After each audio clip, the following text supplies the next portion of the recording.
professions several times, if not multiple times. It's not good enough to just get your table stakes credentials early in your career. You'll need to ponder, depending on where your career goes, of how to keep up to speed.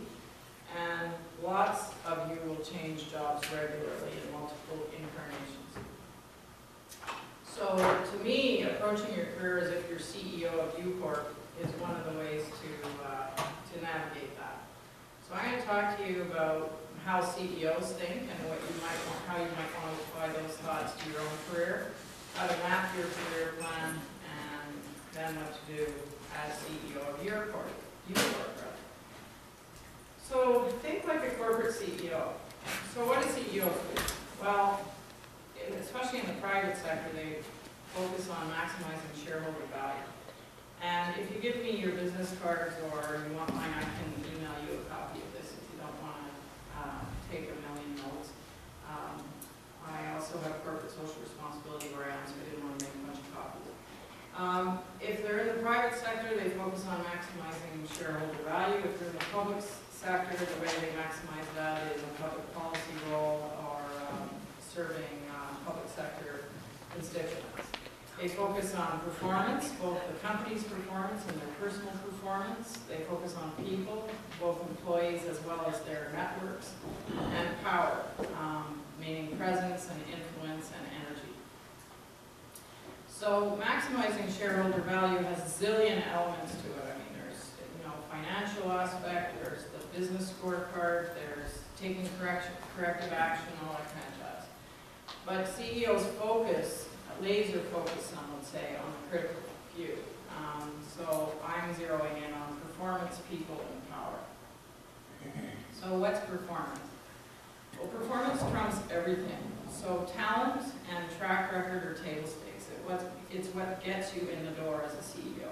It's also what gets you in the door as a 20-something beginning of your career type. So you can have amazing credentials, really high marks. You know you're super smart. You know you have tons of talent. And it's performance that trumps everything. I remember a VP saying to our group at one point 20 years ago, it's results, not effort. And I thought that was cruel, because what happens if you pour tons of energy into something and you work 70 hours a week for a month? And she said, it doesn't matter. It's the results that matter. So CEOs are painfully aware of that, and if they're not broadly aware of it, their shareholders and others make them aware of it. CEOs also focus on the company's strengths and markets where it'll win. And so if you're familiar with MBA speak, core competencies is the term they use for company strengths. And strength from your core competencies or your core business usually means trouble. Some companies have successfully done it, but very few are good at it because they're going away from their strengths usually. CEOs create a clear vision and a company strategy to leverage those strengths, and then they create a scorecard that they watch like a hawk. And it's usually balanced, so it's not just about the financial stuff. They usually have employee satisfaction metrics, customer loyalty metrics, market share metrics, things like that. And they take corrective action regularly because they're watching the scorecard like a hawk, and they adjust the game plan if necessary. CEOs pay special attention to financial results because also in MBA speak, cash is king. So if you can have a great company and amazing market share and all that other stuff, and if you run out of cash, you're bankrupt the next day, or the same day, as you may have witnessed with some of the fallout from 2008 market stuff. Equity also matters, which is money in the bank, because it can help you fund future growth or initiatives that go beyond your current net income. And CEOs also relentlessly optimize their company's resources. And so they know that every yes means saying no to something else, because you can't do everything. They optimize their own time and energy at work. They may work tons of hours, but chances are a seasoned CEO doesn't, because they've learned that the way to stay in the race, it's a marathon, it's not a sprint. They have to sustain energy over time. They understand what needs top quality versus just get her done, and they usually guard their time like a hawk, because time is a hugely scarce resource for a CEO. They also optimize their personal energy. I mean, it's not lucky you've never seen a quirky CEO who's never seen running shoes or doesn't eat strawberries like this woman is. But more and more CEOs are understanding that in order to sustain their energy, especially as one ages, you need to pay attention to that jazz. And finally, CEOs plan their downtime because, again, they get that the only way to sustain performance is with rest periods. So the second thing they focus on beyond performance is people. They recognize that work gets done through people. So many of us working our way through the ranks, the way we get promoted is to be a workhorse and to get a lot of stuff done. The more senior you become, the more you need to abandon just getting stuff done, and you need to be mentoring and coaching and drawing out the potential of the people around you. It doesn't mean that you're not also getting stuff done, but part of your stuff is people management. And a lot of senior managers are not necessarily that good at that and continue to micromanage all the way down. CEOs are usually, a good CEO, I should always preface this, a good CEO, not all CEOs, know their personal strengths and weaknesses and surround themselves with great people who have complementary skills. So if you've heard the term emotional intelligence, that is about self-awareness, knowing what you're good at, knowing what you're not good at, not just from a technical, professional point of view, but impact on people and all that other jazz, and it's also about self-management. So it's not good enough to say, well, I'm just a raging extrovert, and so sometimes I talk too much, etc., deal with it. No. The point of emotional intelligence is to know you're a raging extrovert, and then to manage how much you open your mouth in a meeting, etc.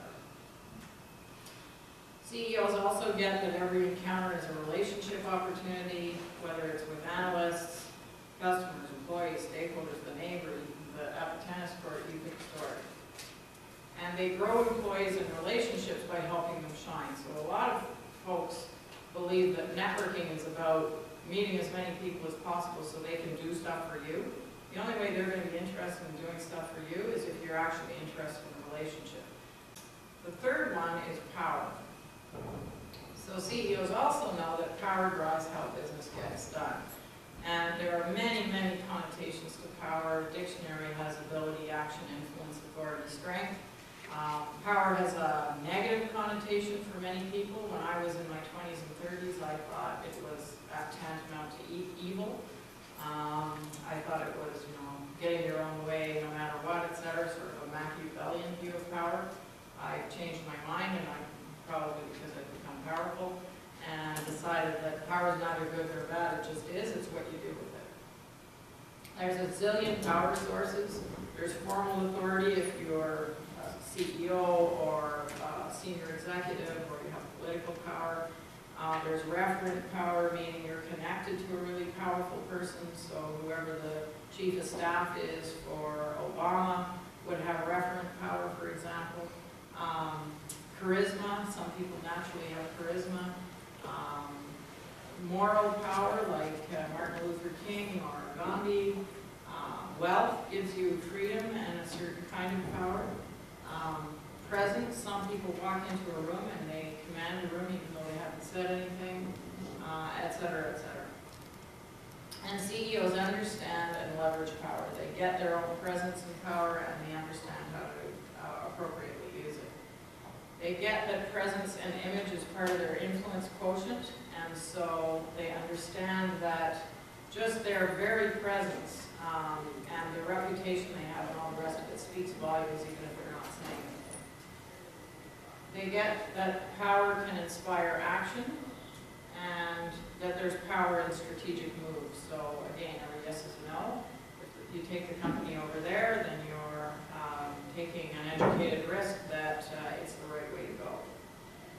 And they also understand the power of playing fair politics. Also, as a young person, I believed that politics were awful and I didn't play politics and I was above that. Well, that's bullshit, frankly, because politics exist everywhere. They exist in families, they exist in communities, they exist in corporations. You think of going to dinner with 5 friends.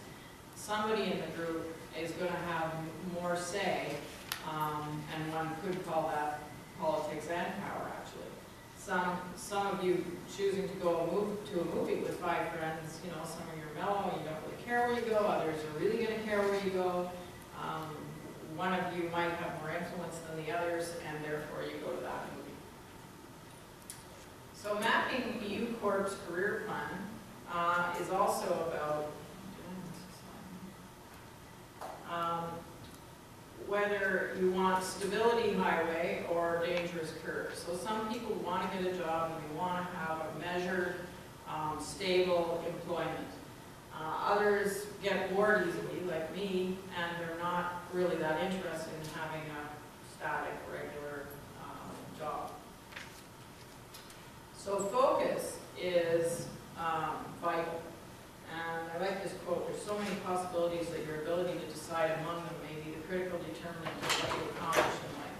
So most of us have a lot of talents and a lot of interests. And so if you scatter your energy, then you're not going to build the track record and the ability to gain superior expertise in a particular area. So to be CEO of the work, I would propose that you focus on those critical few performance people in power. So U Corp's performance. So you're really young, most of you. Well, actually, you're all really young. So if you were to think of jobs you've had, even summer jobs or co-op jobs, how would you rate your performance? You know, I have a son who's 20 right now. He's taking business admin, but he's majoring in fun. He's like his nerd. And between the ages of about 16 and 18, he went through jobs like water, you know, food service jobs. He'd be like, Mom, there are a dime a dozen. There's not enough jobs for people my age. It's not like when you were young. And I'd say, it doesn't matter, you know, you are burning bridges as you quit these jobs with little notice and so on. So he's getting a little better right now. He's a barista at Starbucks.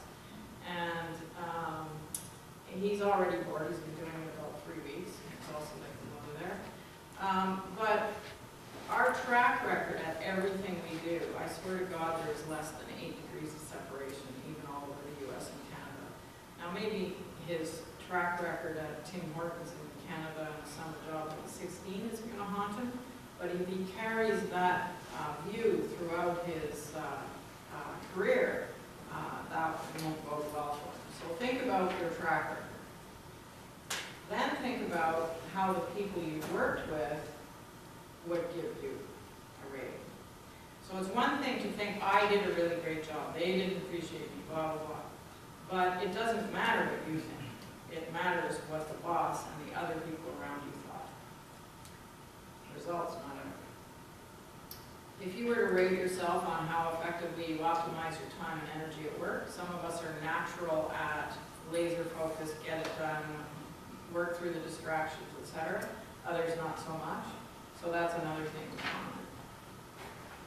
And do you know what your strengths are? So again, coming back to my son, he is an amazing artist, and my mother was an artist. His father is a treasurer, and he's decided that the way to have a great life is to be in finance. He sucks at math, he's wildly creative, he's an amazing artist. Vancouver Institute of Art called him twice to try and get him to go. After they saw his art, he said no, he's slogging away at U of R in finance. He sucks at it. His average is like 63. When he takes things like anatomy, which fascinates him because of the drawing, he gets 90. So what are your strengths? You may have already figured that out, and that's why you're already in communications or whatever you're in. But I can't stress enough that you need to go with your strengths. You can't put a round peg in a square hole, and if you do force it, you just won't be happy. So do you know what your strengths are, your personal strengths? There's a great book called Now Discover Your Strengths that comes with a questionnaire that you can log on, and it will give you a survey back with some ideas on personality and achievement and so on. And, like it or not, a strength when overdone can be a flaw. So I like that way of looking at one's flaws as opposed to I'm good at this and I'm not good at that. If you think of your personal strengths when you overdo them, as I mentioned with the extroversion example, an extrovert can walk into a room, doesn't know anyone, can have a whole bunch of new best friends within half an hour, etc. An extrovert can be dominating and annoying and doesn't let others get a word in edgewise. So it's not that being an extrovert is bad, it's just you have to know how to leverage your strength and not overplay it. So then morphing from your personal strengths to your professional strengths. So one may have personal strengths like facility with relationships, for example. What are your professional strengths? Are you an amazing writer? Are you amazingly analytical, etc.? And what are your professional strengths when overdone? Where would you like to be at age 55? Have you thought about that? I never thought about it, actually, ever. I was too busy having fun. And I think it's important to ponder where you want to be at age 55, both personally and professionally. Because if you do want to be a CEO, or you want to run your own business, or you want to do some of those lofty things, there's a price to pay in terms of amount of time and energy that goes into that. It's not right or wrong, you just need to go in with your eyes wide open. If you're I want to work 9 to 5, I want to be able to go to the gym at 5, when I have kids, I want to be there for them, I don't want to work weekends or evenings, you're not going to be a CEO. And that's okay. I think it's really good to know what the trade-offs are and go for it accordingly. And what do you want from your career? Do you want to stay in communications? Do you want to be a generalist? Do you want to be a senior executive? Are you content being a worker bee, or do you want to be an entrepreneur? Depending on what you want, you're going to make different trade-offs and choices along the way. And how hard do you want to work, as I mentioned? They say that stress comes from too much work overload, as well as not enough work. So what's the magic balance for you? So just know yourself.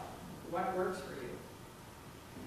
Make strategic moves. A lot of people who come to me for career advice, they're only interested in upward movement in terms of their career. So if they're working within a corporation, they only will consider going to another job if it's a promotion. And my advice is often take a lateral, because if you are interested in perhaps learning new skills that are not in your particular profession or domain, taking a lateral over here with transferable skills will give you a whole new education and add to your resume. Create a career scorecard on one page. Anything longer than one page you won't read again or pay attention to anyway. And watch it like a hawk, especially if you're ambitious. Score yourself on 360-degree feedback, take any developmental opportunities offered you, and volunteer as well. Set and monitor your financial plan.